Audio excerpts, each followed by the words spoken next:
middle pearl, the east middle pearl, and the east pearl. So needless to say, we are not very creative when it does come to naming our rivers around here. Now, all in the area we'll be in today, though, the water's going to be fresh.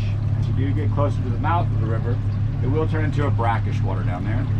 If anybody doesn't know what brackish is, it's just a mixture of salt and fresh. It's going to be in the water.